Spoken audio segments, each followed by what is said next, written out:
Podcast Koalisem 8 akan dimulai dalam beberapa detik.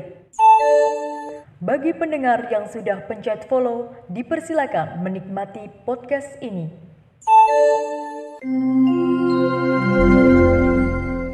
Halo, selamat datang di podcast Koalisem 8 di segmen 3M. Mau masuk mana? Balik lagi sama aku, Asmia Zahrani, dan sekarang aku ditemenin sama... Aku, Nafira Yuna Syafika. Dan sekarang kita kedatangan 2 tamu spesial untuk podcast kali ini di episode Berseragam Idaman Mertua. Ya oke, nggak perlu berlama-lama lagi, kayaknya langsung aja nih ya, kita kenalan sama narasumber kita. Boleh nih, ayo kenalan dari yang laki-laki dulu kali ya. Halo. Halo. Kenalannya apa nih? Mungkin formatnya nama, terus dari mana, angkatan berapa? Oh iya. Kenalin, nama aku Bimo Yonanda Putra. Aku semada 21. Dari institusinya, institusi mana nih? Oh iya, alhamdulillah. Kemarin aku diterima di IPDN, Institut Pemerintahan Dalam Negeri. Oke, keren banget nih ya, IPDN.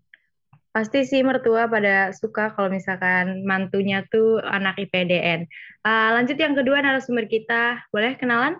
Halo, perkenalkan nama aku Amanda Rahmadania Purnomo dari Semada 21.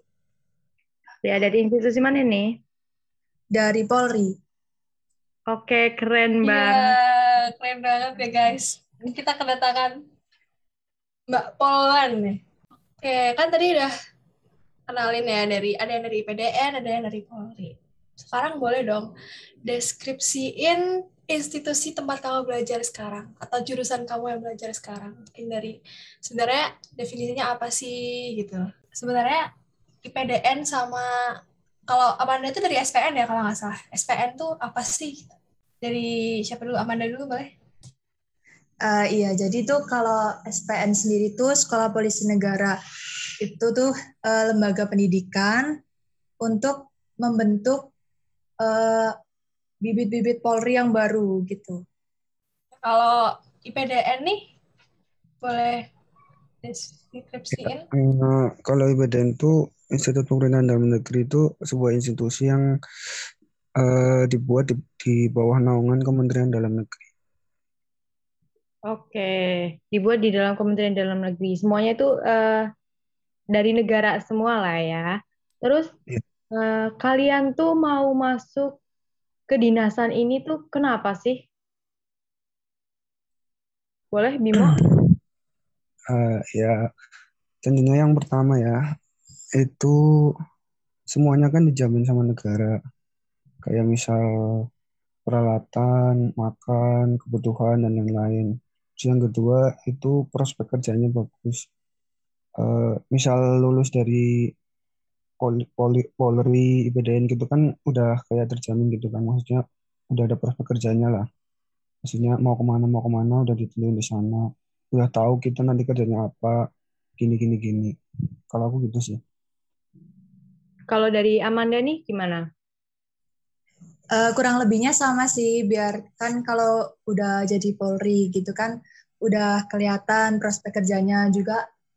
Emang cita-cita dari kecil sih pengen jadi polisi sama pengen ngebanggain orang tua aja. Oke, bagus banget ya cita-citanya dan pengen di situ karena emang pengen ngebanggain orang tua dan semuanya udah kejamin. Iya, keren banget ya.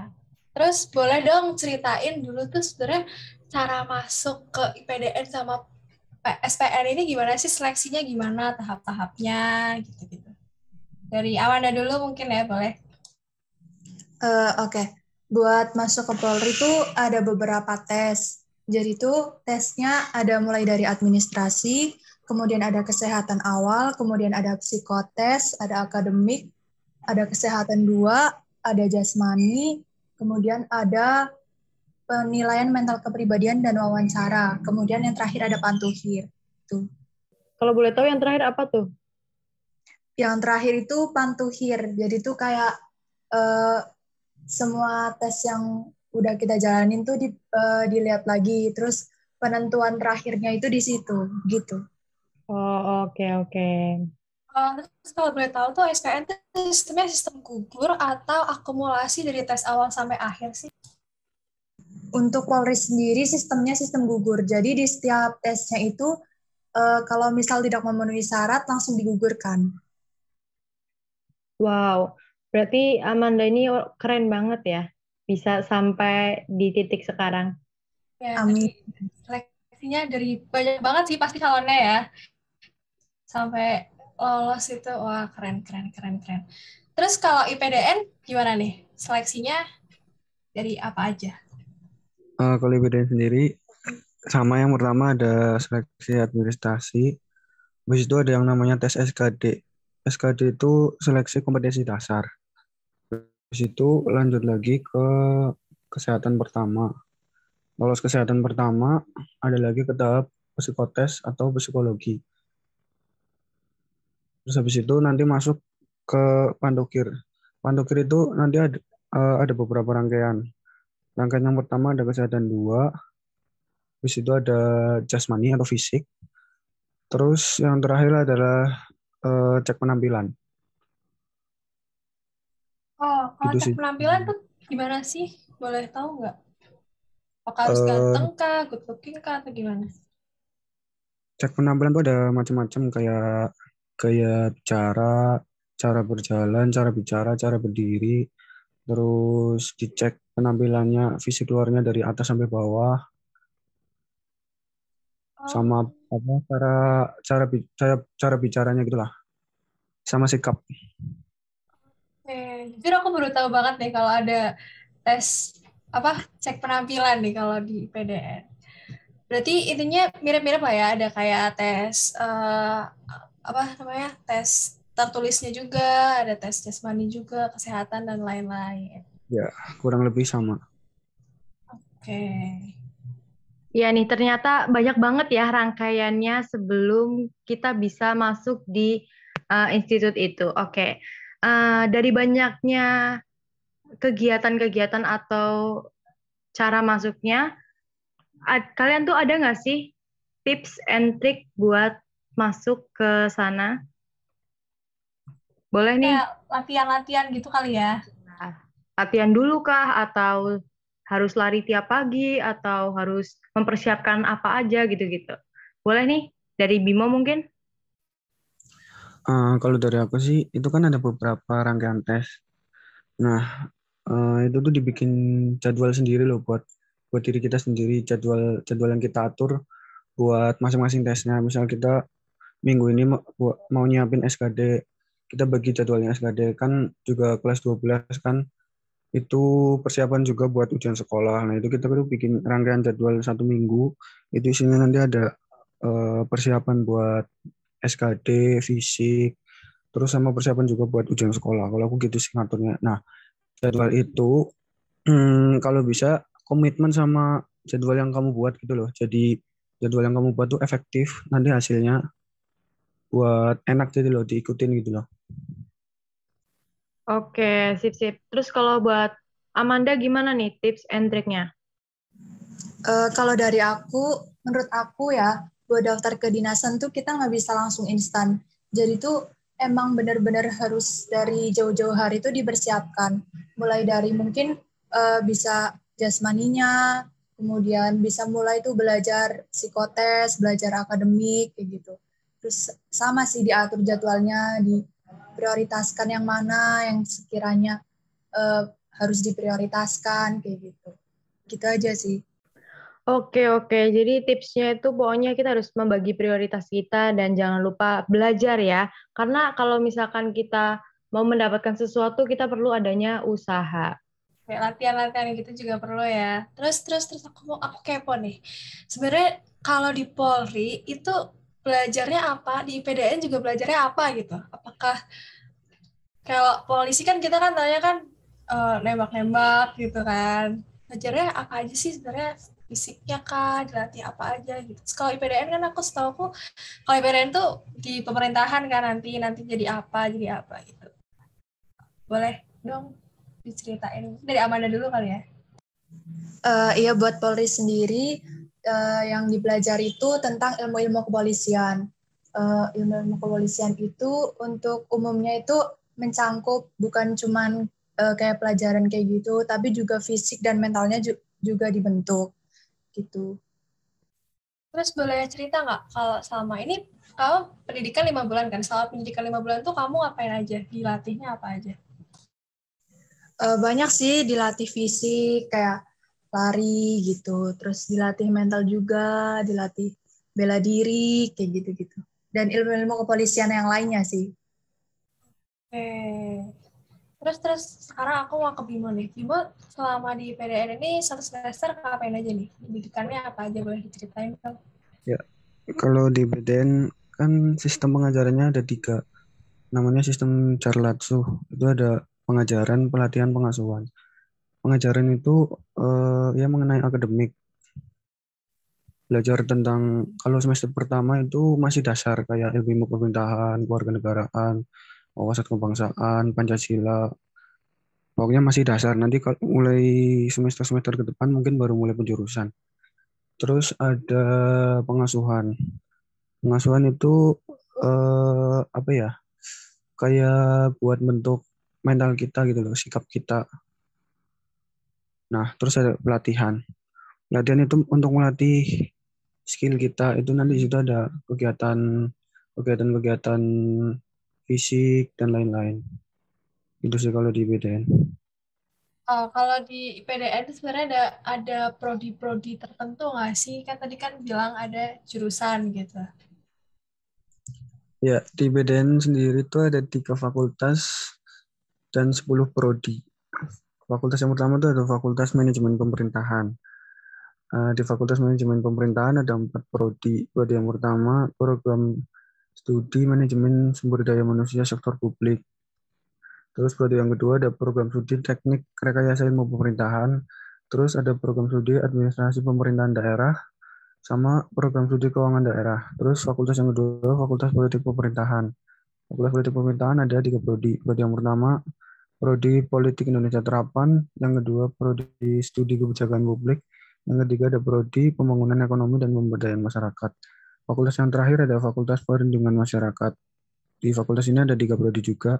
Yang pertama Prodi Kependudukan dan Catatan Sipil, prodi yang kedua Praktek Perpolisian Tata Pamong, prodi yang ketiga Manajemen Keamanan dan Keselamatan Publik. Itu dia dari prodi-prodi di PDN. Ada di Polri tuh ada kayak spesifiknya gitu nggak sih? Apa jurusan apa gitu? Buat di Polri sendiri nggak ada sih, semuanya sama. Jadi materinya itu sama aja yang diberikan. Oke, dari banyaknya prodi atau fakultas jurusan gitu, boleh tahu nggak sih kalau udah lulus nih, kalian nantinya bakal bekerja jadi apa atau prospek kerjanya itu apa aja? Yuk, boleh Amanda? Iya, buat Polri sendiri, sebagai polisi tentunya kita tuh punya tugas umum, yaitu buat melindungi, mengayomi, dan melayani masyarakat. Jadi kita tuh harus yaitu melindungi, mengayomi, melayani masyarakat, dan siap sedia buat masyarakat kapanpun dan dimanapun gitu. Oke, berarti harus nanti jadi Polri aja ya, nggak bisa jadi yang lain? Atau bisa? Mungkin bisa jadi intel atau apa gitu. Ya, itu masuk ke dalam Polri-nya sendiri. Berarti tetap ada di bawah Polri gitu ya intinya.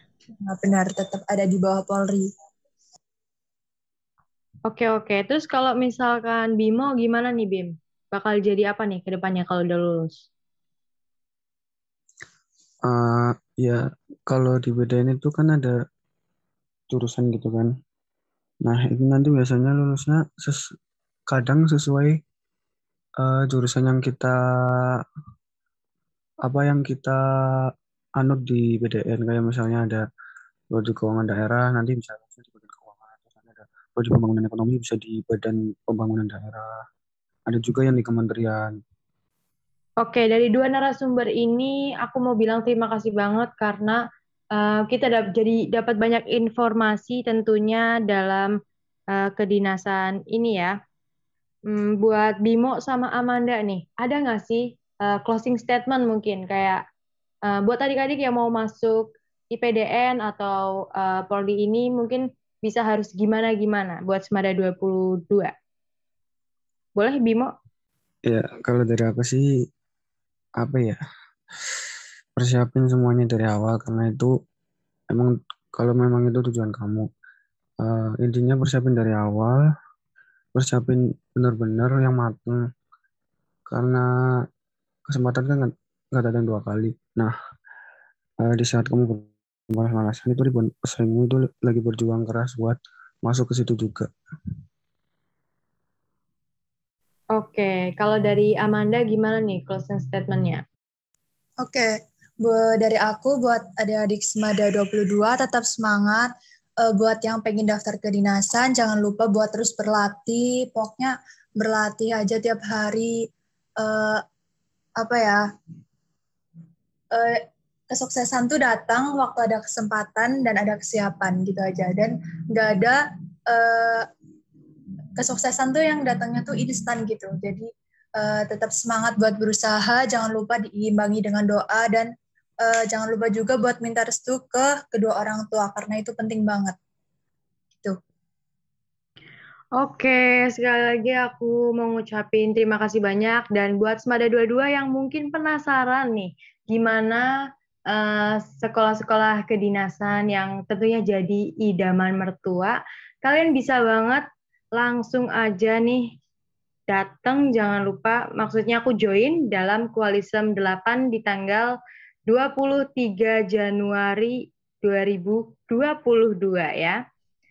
Iya, bener banget. Terus kalau misalkan masih ada yang kepo-kepo, bisa kali ya di follow up di Instagramnya Mas Bimo sama Mbak Amanda. Boleh spill dong Instagramnya? @apa nih? @apa? Biar bisa di follow sama yang dengerin. Bisa. Amanda, oke, Bimo. Instagramnya apa nih? Ya, aku di @bimo.gp, bimo.gp. Oke, jangan lupa di follow. Kalau Amanda? Buat Instagramku @amandania, Amanda ANIAA. Makasih. Oke, jangan lupa di follow ya. Di DM tuh, siapa tahu bisa tanya-tanya. Oke, sekali lagi kami makasih banget buat Amanda sama Bimo karena udah meluangkan waktunya. Dan sampai jumpa di podcast Koalisem 8 segmen 3M lainnya. Dadah! Dadah! Terima kasih sudah mendengarkan podcast ini. Sampai jumpa di podcast selanjutnya.